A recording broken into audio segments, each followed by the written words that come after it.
Welcome to Akancha Against Harassment on this beautiful winter day. In the last episode on Thursday, we spoke about what is the definition of abuse and harassment.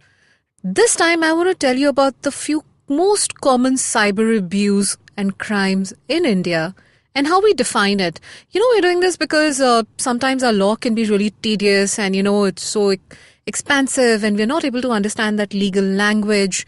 Sometimes, unfortunately, we don't even know when we are overstepping the line. You might have done it in absolute ignorance. So let's learn about this, should we? So number one in cyber abuse in India is unfortunately cyberbullying. And everyone who's listening in, please tell me you're aware of what it is because each one of us has faced it in one form or another, especially if you're opinionated and you're using social media.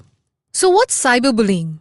Cyberbullying is intimidation or aggressive behavior using your superior strength or dominant position using the internet.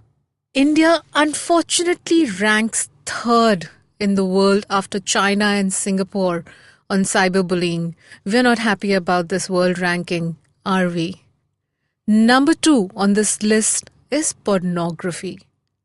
Using cyberspace to create, display, distribute, import or publish any pornographic or obscene materials, especially depicting children engaged in sexual acts, is a criminal offense. Section 292 of the IPC deals with the offense of obscenity. This section makes any offline, online distribution, publicly exhibiting any obscene materials a punishable offense. Number 3, acts of voyeurism. We read about it in newspapers, but if I ask you to define, you might find it slightly difficult. Voyeurism is when you're being watched, filmed, or photographed without your knowledge. How does this happen? Suppose you go to a shopping mall and you go into the dressing room and you're changing, you're not aware there's a hidden camera. And then these pictures or these videos are distributed using the internet. How scary is that? And sometimes I want to tell this very clearly to all the women listening in that even if you had given permission to somebody to take your intimate pictures or videos, any distribution of it without consent is still a punishable offense. So if you were in a relationship at a happier time and you took some pictures together and then it goes sour, it still does not give your partner a right to distribute those pictures. Let's talk about cyber stalking now. Whether sexual in nature or not, being stealthily followed is really scary. I went through it and I know how intimidating it could be. Imagine if you could actually see a person following you everywhere. How spooky would that be? And when somebody is doing this online, you're not even aware of their presence.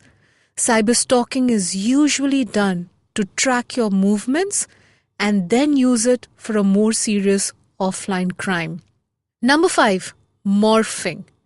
It's the act of manipulating the original picture and then uploading the edited version. It's usually done to shame or to bully or to put the fear of society in people. Impersonation. Projecting to be someone else for the purpose of benefiting personally or professionally is impersonation.